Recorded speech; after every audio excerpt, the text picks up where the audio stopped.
What's up, everybody? This is Tyler Mounce, and we are here for another episode of The Sea Life. I'm excited because our guest today is a good friend and a fantastic individual, someone I'm honored to know really well. Please forgive me. I lost my voice a little bit and I'm a little hoarse today, so there will definitely be some teenage boy esque voice cracks, and I'm going to try and get through this. But fortunately, my friend Alex Dastmalchi is here, and he has an amazing story. So hopefully, I won't actually be talking much, and we can just hear from him. So, Alex, thanks for being on the show today. Of course, yeah. Hey, everyone. Honored to be here. I really appreciate the opportunity to share my story. I think it's amazing, and I'm grateful for you letting me be a part of this. So it's great. So, before we get into your story, because it really is inspiring and exciting, and it's something I've heard you tell before in bits and pieces, but I'm excited to hear it kind of all together now. You are the CEO and founder of Dustmalchi, Yeah, which is a company that you're going to tell us a little bit about before we start. yeah, sure. So Dastmalchi LLC, we own a small portfolio of brands, consumer product goods, we call them. Lifestyle, beauty. We own a portfolio of about five or six. The emphasis, though, is on our beauty and self-care line. We believe that products should be accessible to everyone, so we cut a lot of the middlemen, a lot of the inefficiencies in business, and we think of ourselves as a collection of digitally vertical brands. So, where do people find your brands, and what are some a handful of the types of products? Sure, so anybody can go to dustmalchi.com and take a look at our portfolio of our brands that are active now. We do have some other ones in the work that we're excited about. Uh, the number one brand that we have that is just exploding, is doing extremely well, is our beauty line, self-care beauty line called Vanity Planet. Followed by, we have another brand called Vita Goods that is in some stuff that has to do with fitness and stuff for around the house. Cove Audio is another exciting brand that we have. It's a small collection of some audio products that we really like. People use Dazzle Pro for oral care, and it goes on. And I am a customer. My wife actually uses you have one of the spinning facial brushes Yeah. that she uses all the time, and actually they have really cool, because obviously I'm in health and fitness. They have the pumice stone attachments for my calluses. Hmm. So believe it or not, like that's a really cool product. So tons and tons of cool stuff.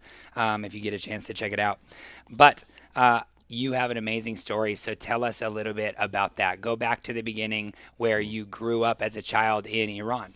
Yeah. Yeah. So I was born in Iran. I was fortunate enough to travel here to the U.S. from the ages of 8 to 10. This is prior to the revolution. My father was an educator. Him, along with 92 other educators, were sent to the U.S. to kind of collaborate with the U.S. and get their doctorate degrees and go back and change the educational system. Iran and the U.S. had an incredible relationship prior to the revolution.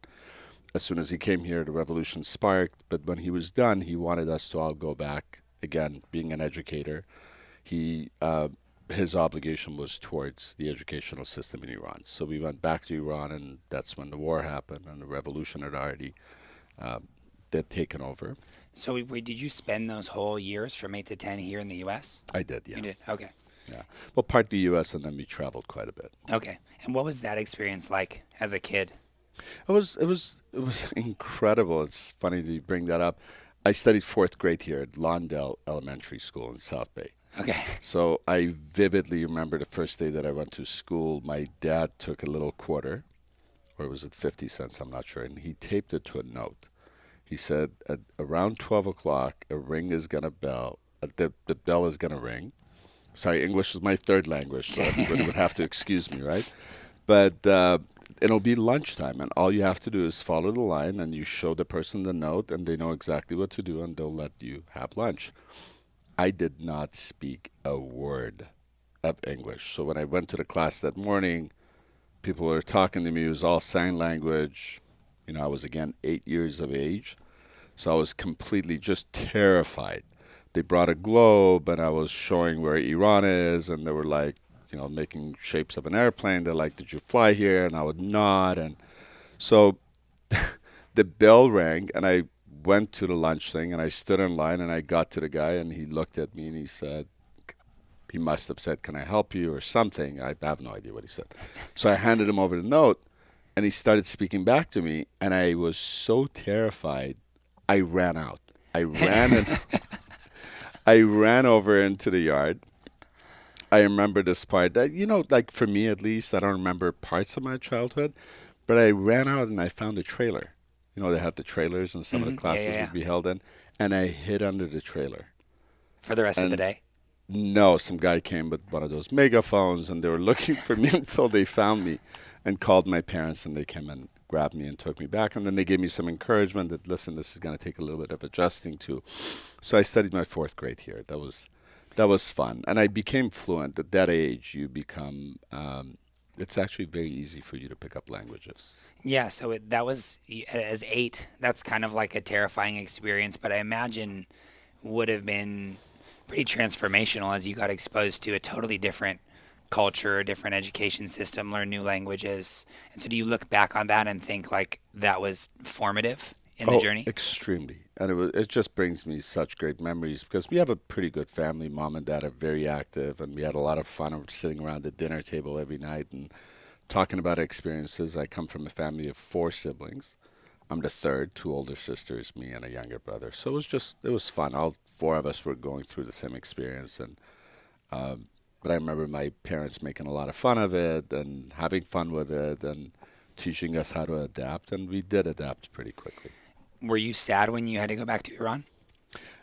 Well, I didn't know any better until we went back to Iran. And it was really interesting. The system was just so different. I remember here, if you wanted to go use the restroom, you would just get up and take the key, and you would walk out, and you'd go use the facilities and come back in the classroom. I went back to Iran 5th grade. It was towards the end of 5th grade, I think. I went back to a classroom, and I got up and decided to excuse myself and go to the bathroom. This is, imagine again, after revolution. The teacher just completely lost it. He lost it. He was throwing things, and he called the principal, and I got called in that I was being disrespectful, that I got up. I think that was the moment that, in my 10-year-old mind, I was devastated that I was back in Iran. Wow. I mean, nothing was the same. After the revolution, again, everything was entirely different. The war started shortly after, but the system was different, and it was really tough trying to adjust back into Iran, and I kind of didn't fit in anymore.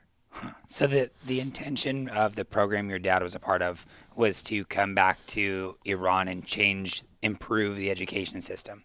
It was, yeah. He went to SC, got his doctorate in educational management, and then him, along with the other 92, were going to go back to Iran and change it. The grade system in Iran was different than here. At what point did your dad decide that he wanted to go back to the U.S. as well? Well, right after he went back to Iran, he was fired. Oh my gosh, really? Him and anybody else out of the group of 93 that went back. They were fired. They had to go to court and explain themselves what was their affiliation with the government. And there was no affiliation. These were just folks that educated. And their entire value system was based on what can we do to improve the educational system in Iran. But it was unfortunate, again, after the revolution, they all got fired. They had explaining to do. They did apologize years later, and they gave him all the back pay and whatnot. But so he was out of a job. He's done nothing his entire life but to educate.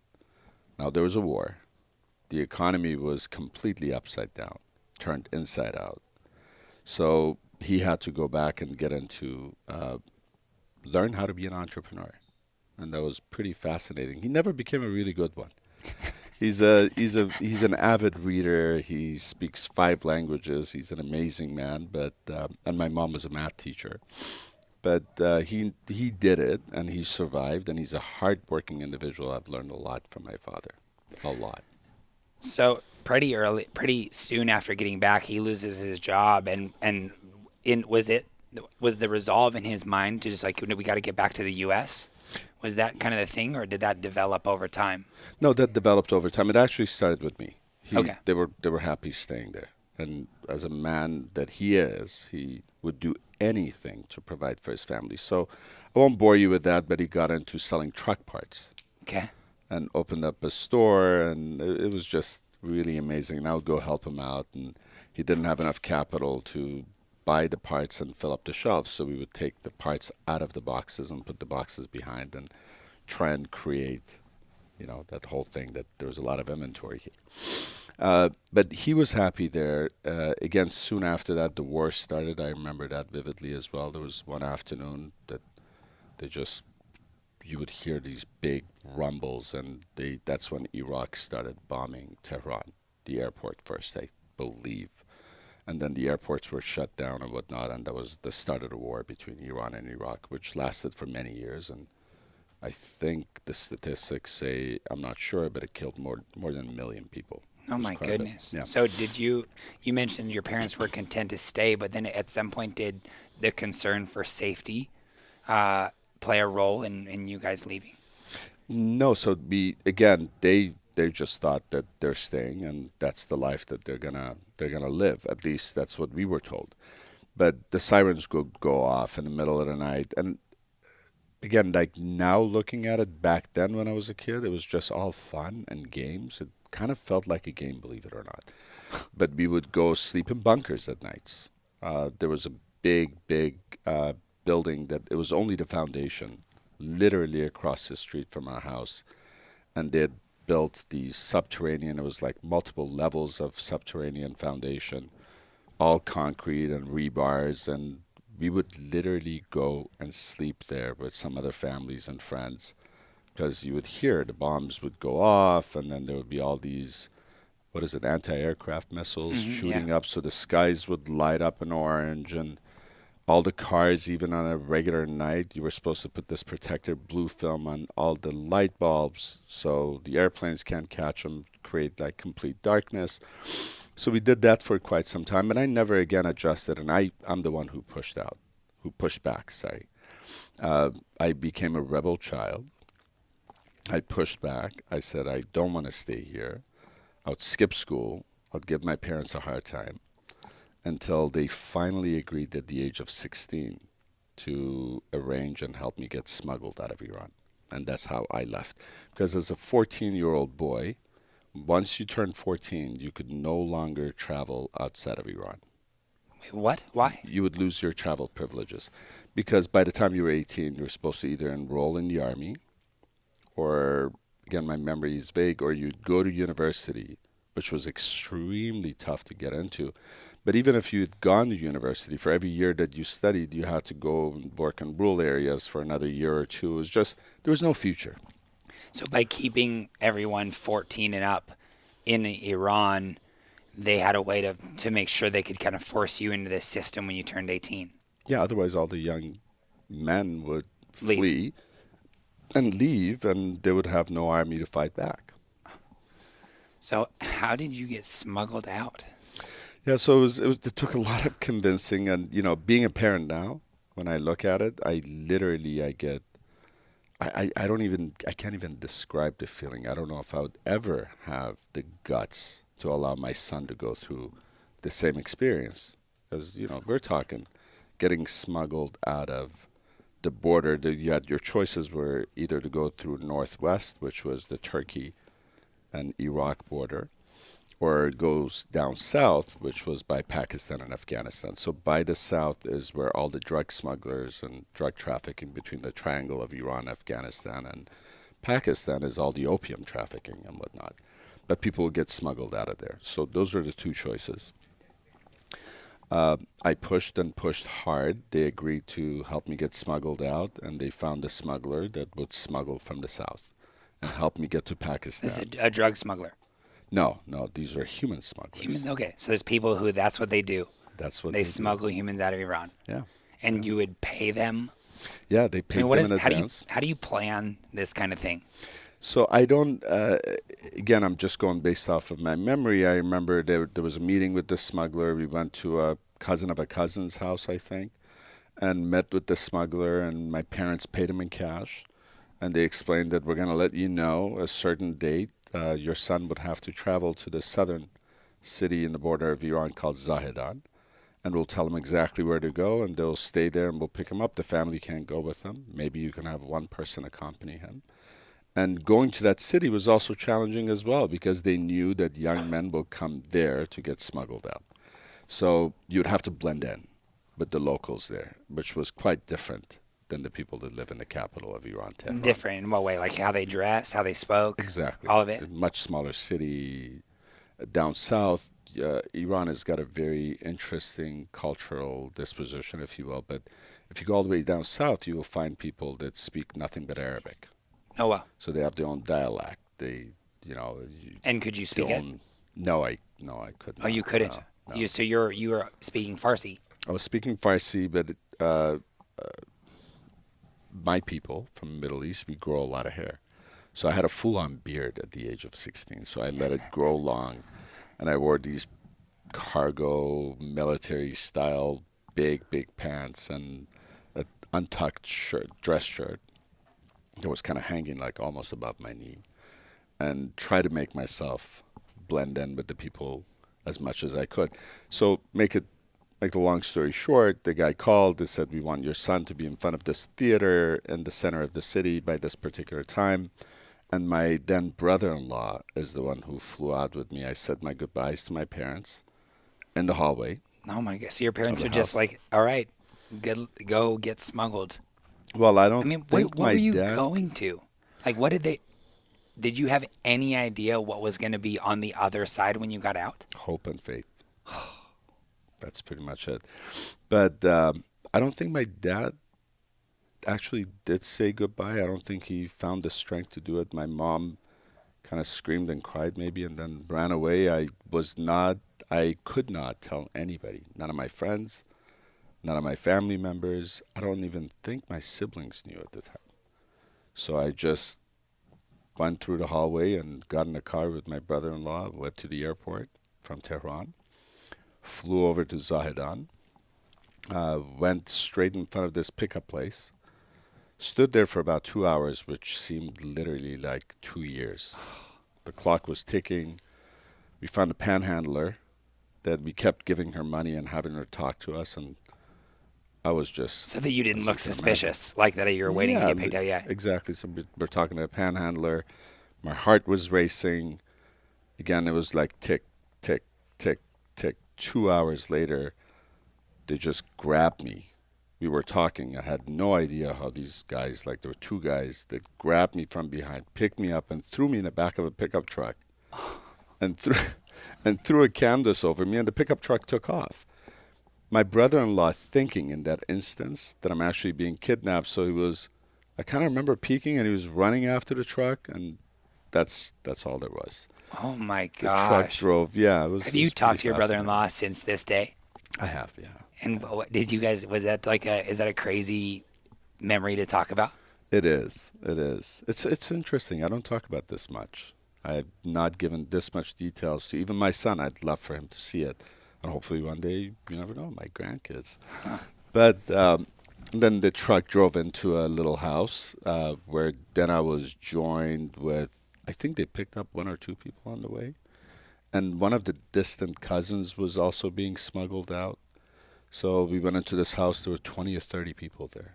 Men, all women, waiting to be children, young guys, all waiting to be smuggled.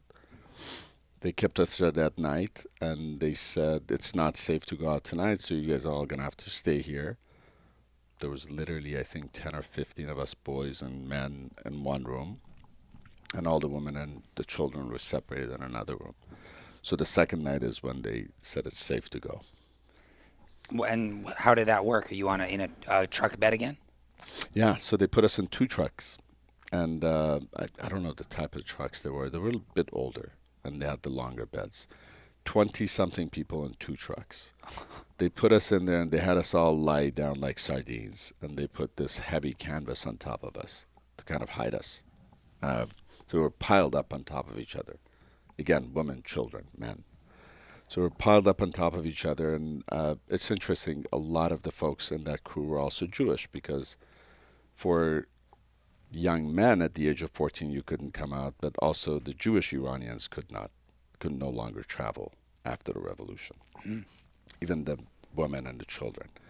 So they put us in there, and they started driving on a road, And all I remember at some point, these two trucks turned their lights off.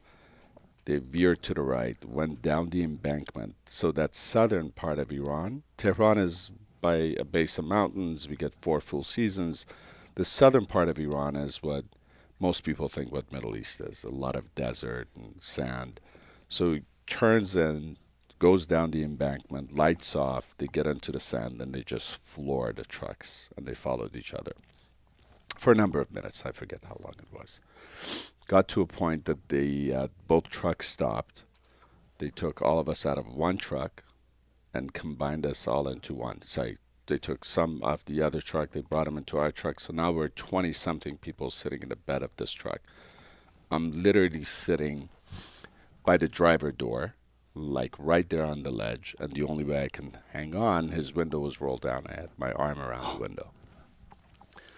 And the other truck was empty. And this one guy came to the other guy, and he had a newspaper. He opened it. He gave him what looked like a Colt 45. And again, after the revolution, even at that young age, you knew what guns are and what type of guns that there were. Gave him a Colt 45, and then they both started driving again. They would stop at times. They'll put their ears on the ground, and they'll start driving again. And all of a sudden, we just heard something. And next thing you know, there was like gunfire. Middle of the night, orange bullets flying. So you could totally see the bullets going boom, boom, and they're just flying orange bullets. Then it made sense why they had two trucks. The one that had nobody in it turned its headlights on and went in one direction. Imagine there was a lot of dust from these pickup trucks speeding in the desert. And the one that we were on went completely in the opposite direction. So the Border Patrol, what I believe to be Border Patrol of Iran, started following the other truck with the lights on, and we were able to escape. Got into a base of like small ridges and mountainous kind of area and stopped there, and they said, well, this is it. You guys are going to walk from here, and on the other side, our Pakistani partners are going to pick you up. So we walked for about an hour, I think, climbing up this hill. Sorry, how long was that whole thing, the driving and all that? I mean, was this like a couple hours, a whole day? I honestly can't remember exactly. I don't think we left super late at night, maybe 11 or 12, if I were to guess. And by the time we climbed up that mountain and the ridge, which was a 1-hour climb, On foot. It was just before sunrise. So we were there for like 30 or 40 minutes. The sun rised, and then the Pakistani counterparts came over. But it was completely different than the trucks that we were in. These guys came in 5 brand new trucks. They were heavily armed. They had AK-47s and rounds of bullets all over them, and they dispersed us into the 5 trucks. And they started driving towards a village in Pakistan where we spent the night. So, do you remember what was going through your mind at this time? Like, It was what? just lots of excitement. Again, You're excited. You're not scared. No. Again, it's that age, I think. And it's the condition. So if you take a 16-year-old from here, I think, and all of a sudden put him in a situation like that, they might be devastated and very frightened. But when you grow up in a place that there's constantly airplanes flying over, dropping bombs, you see people that literally go to the war front line, then they bring back their wallet and their belongings, and they've died. It's a different situation. It becomes, unfortunately, a part of norm. And so when you finally get into this village in Pakistan, I mean, what did you have with you? So, but there's another story, if I may. So right before we got into the village, we were also confronted by the Border Patrol, this time in Pakistan. The big difference was that our smugglers now were heavily armed, remember? So they just stopped, turned around, and they took their AK-47s, and they started rapid firing towards the Border Patrol. So the Border Patrol turned around and left. So we got into this village, and Oh my there was gosh. a big iron gate of a house. They honked, they opened the door. So we got in. Pakistan also didn't want you guys coming in. No, I mean, it's illegal to cross borders, no matter where you are.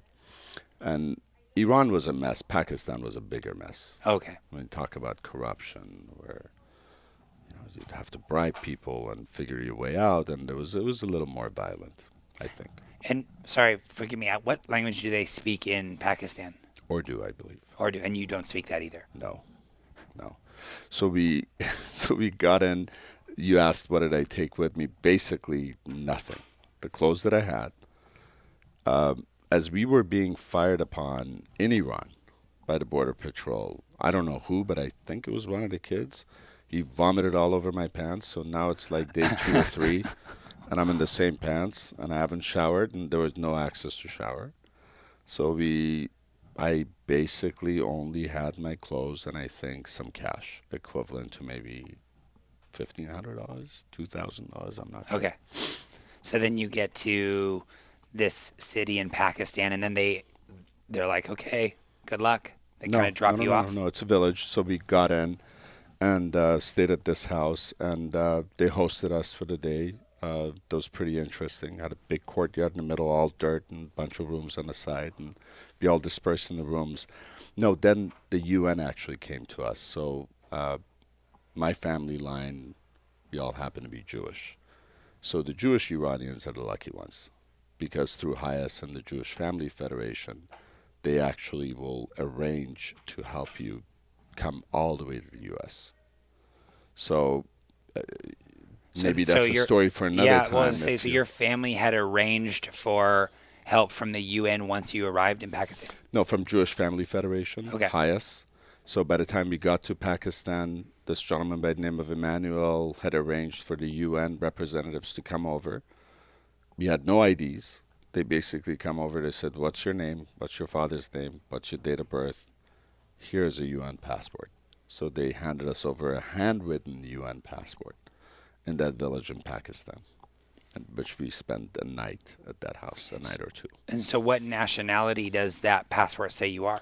It says you were born in Iran. Born in Iran, but you basically don't have a nationality at that point. You're leaving in hopes of becoming a refugee through HIAS, Jewish Family Federation. So where did you go? Now, so is this the end of the thing? Like now you have a passport, or was there more people that were helping you along the way that had been arranged? No, there were more. So they give us the UN passport, and then we were supposed to go to Karachi. So they had us help us, and they bought all of these Pakistani clothes for us. We wore those, sit in the back of pickup trucks. Again, drove all the way to Karachi, and once again, you got to blend in, right? If you're picked up as a foreigner and you're not Pakistani, then you have other issues. You could get imprisoned, sent back to Iran, and which a lot of people did. We were some of the fortunate ones. We actually had a lot of other people as they were getting smuggled out. There were a lot of bandits in that triangle that they would come in, take everything, and in some instances rape women. It would get pretty bad. So we were one of the lucky ones. We made it to Karachi, and when we were in Karachi, we were greeted by a representative of HIAS, this gentleman by the name of Emmanuel, great guy. And our smugglers were amazing as well. They treated us with nothing but respect. I mean, it was just fantastic. So we got to Pakistan, and they arranged for us to stay in this little motels, and that's when, before I was in Pakistan for a whole month, but before I left Pakistan, they give us an Austrian passport from the Austrian government for us to go to Austria. And then from Austria, we made the journey to the U.S. So you're like, did you know you were going to end up going to Austria? Yeah. Before, so that was always the plan? Okay, so then you go to Austria. You still have some cash, I'm assuming? Like your cash hasn't run out? I had some cash. You had some cash. I made it to Austria, and I remember, like, even in Pakistan, like, a lot of the people that I was traveling with, they would have, like, just rice with tomato and a little potato in it or something, and they would have that thing over and over again. Money management wasn't my thing. So I found a nice hotel. The Holiday Inn in Karachi was a nice hotel. So I'd actually go there and I would treat myself to really nice meals. So by the time I got to Pakistan, I ran out of money fairly quickly. So what did you do? I was too embarrassed to call my parents. No cell phones, remember. I was lucky to talk to my family once a week maybe at a payphone, but keep depositing coins, shillings. either 1 or 5 at a time, which was quite expensive. So it wasn't cheap to make phone calls internationally back then. I ran out of money. I didn't know how to tell my family, and I'm like, oh, holy crap, I got to work. So I found some odd jobs. In Pakistan? No, this is in Is Vienna. In Vienna. Okay, Austria. so the money lasted you till you got to Austria. Yeah. And then you found some odd jobs. Yeah, which I was working. roommates with 15 guys in one house. It was a 5-bedroom home. 15 of us lived in it, 5-bedroom apartment. 15 of us lived in it, and I didn't want to ask my parents for money, so I asked around, like, what kind of job can I get? And imagine, I don't speak Deutsch, Yeah. no German. I did remember some English from being here from 8 to 10. You quickly also, as quickly as you learn the language, you quickly forget too if you don't Yeah. practice at that young age. So I realized that if you go stand in line at the city something, I forget where it was, and by then it was wintertime, and it would snow pretty heavily in Vienna, that if you go stand in line at 3:30 p.m., you might get lucky and get picked, and they'll give you a pick and a shovel, and you'd go break ice on sidewalks and clean out sidewalks from 5 p.m. till 5 a.m. And they'll pay you, I think, the equivalent of $2 to $3 an hour. So I did that for a while. How long were you in Austria for? 11 months. 11 months. And the plan was always, again, to get to the U.S.? It was, yeah. And how did that go? Like, do you still have Hyas helping you along the way? Are you, like, you're sort of being looked after from a housing standpoint, right? Absolutely, 100%. Housing was taken care of, although we had to pay, because you either had to prove that you have absolutely no financial resources from your family, or you got to be self-paid. So I paid for With your my housing, for ice-breaking my job. meals, with my ice-breaking job. And in the mornings after that was over, I would go to a belt factory and punch holes in belts. And I would go without sleeping 2 to 3 days at a time. And then you just sleep, and then you do it all again. I would sleep on weekends. I would sleep a lot on weekends. Sundays were like nothing was open, so I would just like sleep from Friday till probably Monday. And are you still full of excitement and hope and positive emotions? Or are you getting discouraged and scared? What's happening? 100%. No, I was positive, very positive, and I was excited. And somehow, I don't know if it was just in my DNA, being around, seeing my dad, that he was always a provider and protector. I would have massive emotional breakdowns. I'd call my family and just bawl out. I would miss him. I was 16, almost 17 at the time. So I would call them and just like bawl out, telling them I want to come back, how much I miss him, and they would encourage me to stay the course.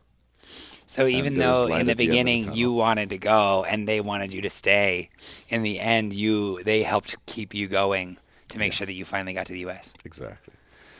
So 11 months later, you come to the how do you get to the U.S.?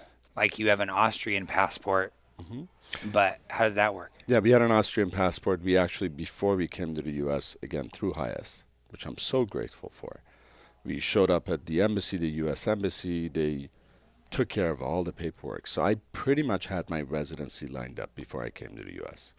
They do your medical checkup. You go through the entire interview. Your paperwork is all taken care of and done.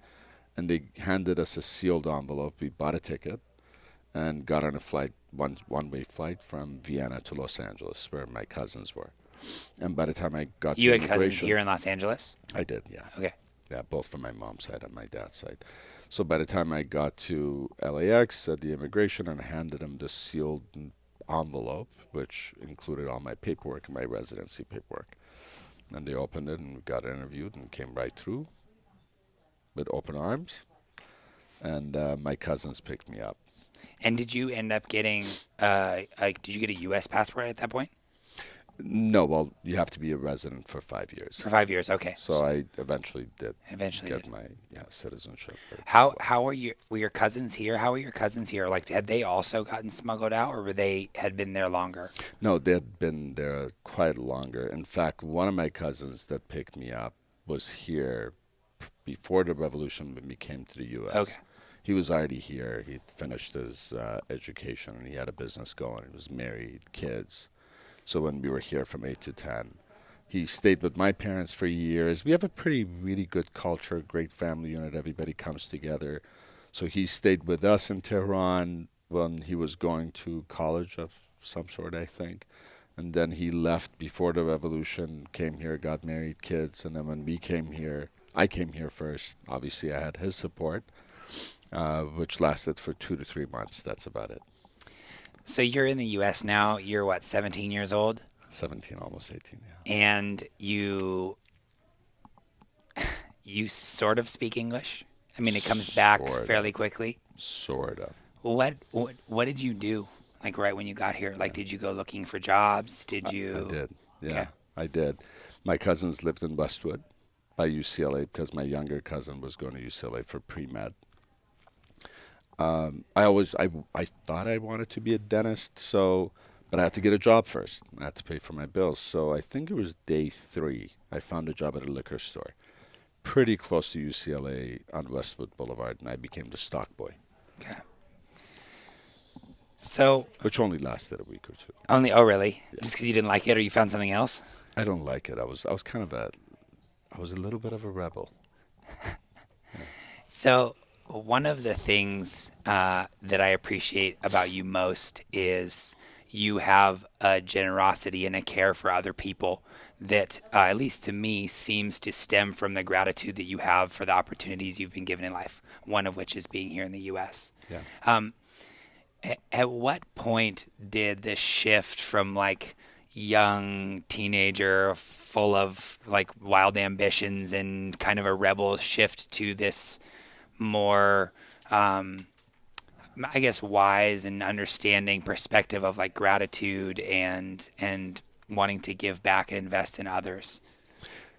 So just really quick, I also remember when I was in my early teenage years, I would watch commercials of kids in Africa and I would cry my heart out.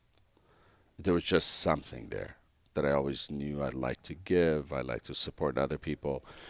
And then when I came here, I had a few jobs. Again, I won't bore you with that, the liquor store thing. And then I started working for my cousin and his construction company, sweeping sidewalks first. And then I became an electrician fairly quickly. And then I printed business cards and I started door knocking after my regular job. And I started picking up a lot of business. And at some point I got fired. And it was my fault. I fell asleep on a job. And I said, you know what? I'm just going to work for myself. So I've been self-employed since before I was 19 years old. And somehow I ended up having a lot of success early on. Very quickly, rapid excelling in business. Went from being an electrician to I actually opened up a company, brought in a general contractor, used his license, and got a massive job in Santa Fe Springs here in California. And we did roofing on 18 apartment buildings, and we did such a good job that they gave me the painting job, and I had a whole crew and a company name. Ever since I was a kid, for as long as I remember, I dreamed that one day I'm going to have my own company, and I'm going to walk into my office, and people are going to say good morning, and it was just a vision that I had. I thought about building parts. I was iron transmissions and engines at the age of 13. So when I came here, I had a series of, again, being at the right place, right time, a lot of success. Early on, made a lot of money. I don't necessarily think that was good for me. It made me quite arrogant, thinking that, you know what, I have golden fingers. Whatever I touch is going to turn into gold, and I'm going to make money. It wasn't until 2009, which right before I turned 40, where it all came crumbling down.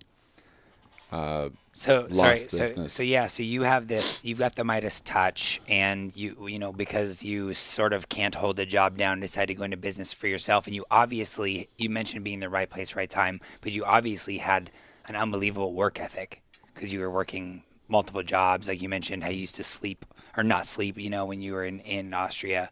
And so then you experienced this success that comes to you. And so obviously, 2009, you're talking about in the wake of the financial crisis. Yeah, but before that, leading up to it, again, I did work multiple jobs here as well. I would I didn't even have a refrigerator at home. I would eat out and deliver chicken and at night and be an electrician in the morning. I mean, I did it all. I was a messenger service and started this construction remodeling company. Um, so I had quite a bit of that, but I did make dramatic mistakes along the way. Being new to the culture, not knowing. By the way, I did go to school just to satisfy my parents, but it was not my thing. It was after hours where I got my degree. But the mistakes that I made is I was always chasing that next shiny object. I would get too excited, and I thought that I'm right and I know better. So I didn't surround myself with incredible mentors, which we talk about, which I think any entrepreneur, any individual should do. You actually do that quite well. You've hit me up, and I know many others, and you've asked for mentorship at your young age. So you're a much wiser person than I am when I was your age. I just worked really hard. Until 2008-9, the economy changed. Unfortunately, a lot of Americans, their lives were turned upside down, and my story was the same. I had to lay off 285 people in a span of 1 month. It was extremely difficult. I came out with zero. Not only zero, I actually owed a lot of money. I mean, I was in debt. I no longer had a business. I had a pretty big burn rate, lifestyle. Uh, it was just tough. It was really, really tough. And that's when my personal life also came crumbling down. It was just this perfect moment. And it's really interesting how when something like that happens, that you forget about the things that are the most important and you should be grateful for. Your health. I have a wonderful family, an amazing, healthy young kid. But for some reason, you don't see it. You just see the issues that you have to deal with, which are quite stressful. Uh, Coming out of that leads up to the business that I'm in today.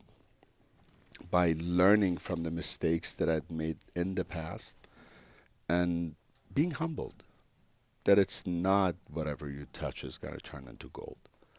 That you have to follow a path, you have to be careful, you have to calculate 2/3 planning, at least 1/3 execution. So, but personally, on a personal growth, I think the biggest gifts in life are the ones that are the most expensive to you emotionally and financially. So I learned quite a bit from it. I think my son learned quite a bit from it. He used to go to school and say, hey, my dad drives this car and I just bought this game and what do you have? And material things were becoming his identity. Same thing for me. Yeah, that was how, at that point, that was what was modeled to him. It was. So coming out of it and having to rebuild, which again is nothing short of a miracle and a blessing. I think if you put good in the universe, you get good back.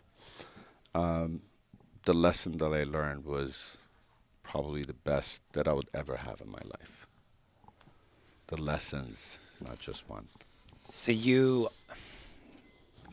come out of this period, which obviously, like you mentioned, there was lots to this: financial, relational, professional, like all kinds of things. And you now have to rebuild. You have nothing. You have to rebuild your life. Mm-hmm. But this time you just had to do it with a different perspective.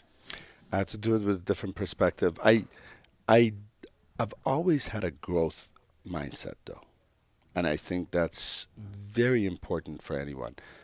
You know the difference between fixed mindset and growth mindset, self-limiting thoughts. Yeah, this is some like I'm familiar with Carol Dweck. She has a book called Mindset. I think she talks a lot about that kind of stuff, right?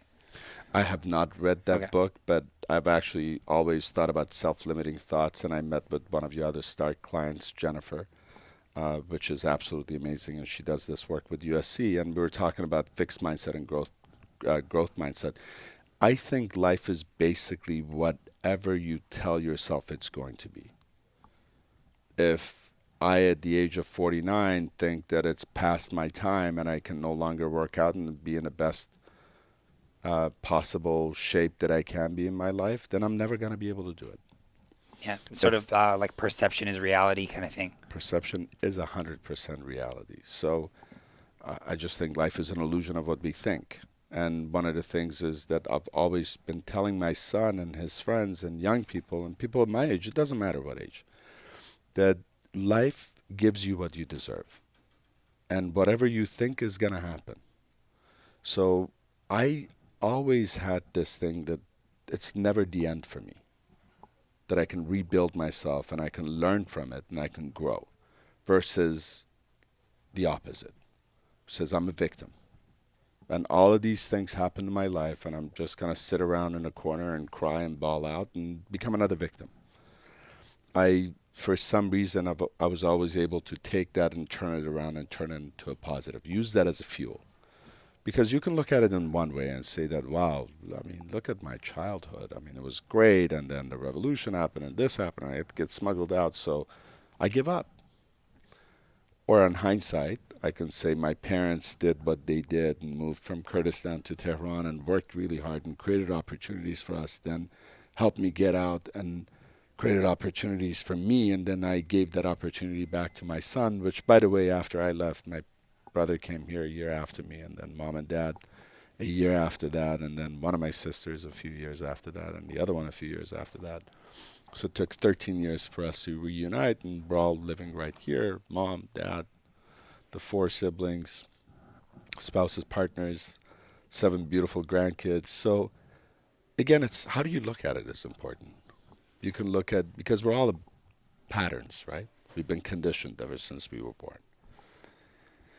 So to kind of bring the story to a close, obviously you are now in a much different industry than you originally were when you came to the U.S. You were doing construction, and now you have this e-commerce company that sells all kinds of consumer goods. And inevitably, there's always principles that apply regardless of the industry you're in.